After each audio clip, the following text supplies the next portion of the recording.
It's been here since I was a child. It always makes me really happy. So I'm Michelle Morris. This is After Addiction. Please like and subscribe. I'm a therapist and I'm starting this community really. Today's video is going to be about how to stop enabling addiction, a solution focused perspective. Now you're going to walk with me. If you've ever found yourself covering up for someone you love, maybe you're paying the rent for them, maybe you're making excuses for them, maybe you're rescuing them from yet another crisis. Have you ever wondered, am I actually helping or am I making it worse? I can't really tell you that in your own situation, but if you are feeling or thinking in that way, chances are you might be, and there's no shame in that. It all comes from a place of love.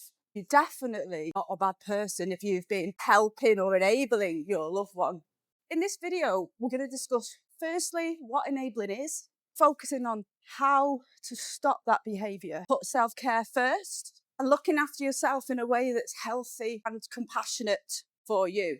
So the first thing we really need to think about is shifting your perspective. The way that you respond to the addict, shift the way in which you support yourself. Let's start with something that's empowering. You don't have to fix everybody else's problems. And maybe out of love and care and support, you've found that that's probably what you are trying to do when you've run out of steam, and that's completely understandable. If this is you and you're able to share, please share that experience in the comments. And if you've got any tips and tricks about how you have stopped enabling, then that's going to be really useful to our community too. Recovery is their journey. However, it's yours too. Your brain has been rewired in a very similar way. Your dopaminergic reward system is activated in a very similar way, although yours isn't the drug or the behaviour. Yours is addicted to their patterns, really. You get stressed and anxious when they're in withdrawal. You get stressed and anxious when they're craving. You anticipate possible disaster when they are trying to recover or they've had periods of sobriety. You may remain anxious in those times. I certainly did, dealing with people, family, friends who are addicts. So that's the first thing. First step, shifting your perspective. So instead of asking, how can I make them stop? Try asking, what could I actually do differently that supports their recovery? I think really if you just kind of maybe jot these down, make a note on your phone, something else that's helpful.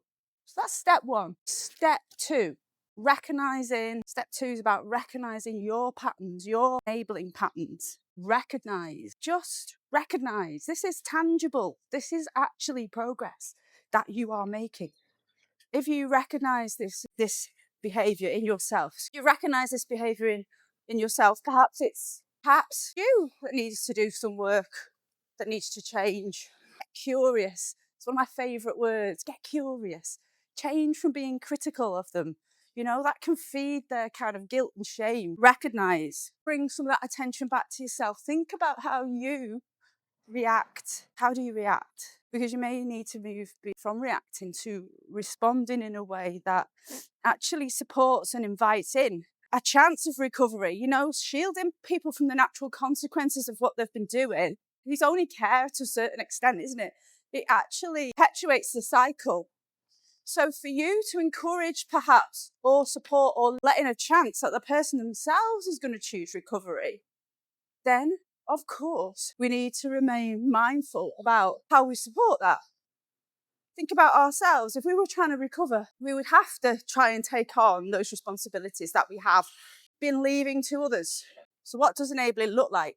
Lending them money repeatedly, bailing them out, covering up for them at work, giving them lifts or too many favours that they can do for themselves.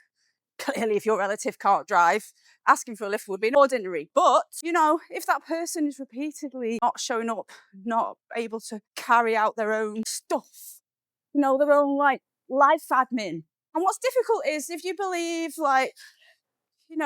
most people, if you follow the disease model, it seems cruel, doesn't it? That's where the kind of dissonance is for the enabler. It's a very tricky position because if you were supporting somebody who had cancer or something else, yes, of course you'd be doing daily tasks, of course. And this is an illness. So why wouldn't we be supporting people in the same way? It's so insidious that it can make the person trying to care or trying to support sick as well.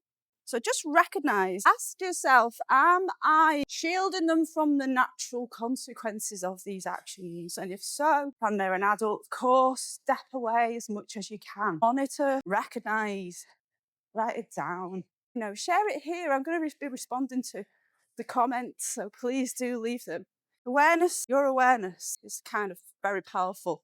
Your awareness, you're here today, so perhaps you are worried about someone's drinking, and this level of awareness that you're bringing to the situation is going to be mighty helpful. Step 2, refocus on your own healing and on your own boundaries. I'm going to go cliche mode here. The truth is you cannot pour from an empty cup. We all know that. And that cliche is true, all the cliches. Let's think about some of the others. If a plane's going down, you put your own oxygen mask on first. Of course you do. So if you have become exhausted by your loved one, your relative, acting in this way, then you must, figuratively speaking, put your own oxygen mask on.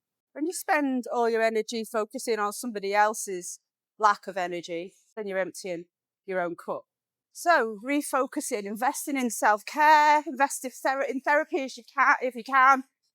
I'm just trying new things all the time on my recovery. I've going to Yogascape this morning, God help me. If you're in Northwich, Cheshire, or you know this area, I really love this spot. It's been here. It's like we were talking today about how you can refocus on your growth, and not that of the addict in your life. I am a solution-focused hypnotherapist, so click like and subscribe. Check the pinned comments, because that will be how you can get in touch with me for one-to-one sessions.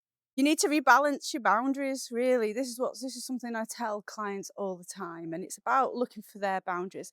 I know when somebody is codependent, possibly, or they're enabling, when most of the session is focused on the loved one, the person in the active addiction, and not on them. That's a kind of giveaway and a telltale sign. So the kind of things I would be asking them to do is, what do you notice when this anxiety isn't there? What is it you notice when your loved one is managing to stick to the straight and narrow, or does have periods of good sobriety, good recovery? What do you notice about yourself? And I'm looking then for signs that they might have almost like a PTSD type of experience, where their nervous system has been in such a high alert for so long that even when the loved one or the relative is doing very, very well, the anxiety persists, and it's kind of understandable, isn't it? Instead of saying, I can't believe you did this again, try saying something like, I love you. I'm here when you're ready for help. If you choose to try getting sober again, then I'm all in. Until then, you crack on. You got to say it nicely with compassion. I may have come across a bit blunt there, and I'm maybe connecting to a memory of when it hurt me to say this to a loved one. But I have used this tactic, and I save really myself a lot of grief. What was already a difficult situation became much more tolerable once I refocused that attention to myself. Step 3, you kind of need to reinforce new patterns here, rebuilding new healthy behaviours that you want in yourself. Be consistent. It takes time. Any setbacks, don't worry about it. The brain does learn, it does get rewired quite quickly. However, little setbacks, you can kind of see them as emotional relapses. And again, remain curious and learning from them is the best option. Stay steady. You should say no without explaining it 3 times. Just no. No, well, I'm sorry, I can't do that.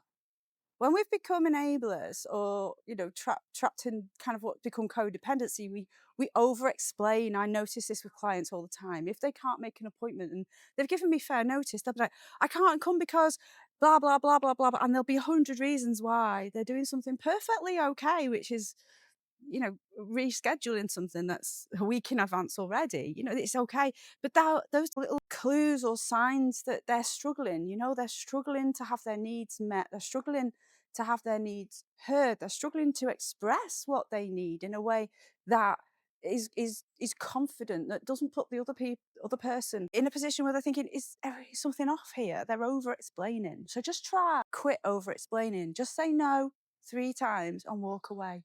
Reinforce, Reinforce that progress though. Celebrate the small wins for yourself and your loved one.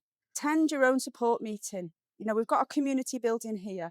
Please like, subscribe, please share your comments. I am a solution focused hypnotherapist, but this isn't hypnotherapy here. This is a community to support those who are thinking about recovery, in recovery, or are trying to support somebody in recovery. Like and subscribe. I'll see you next time.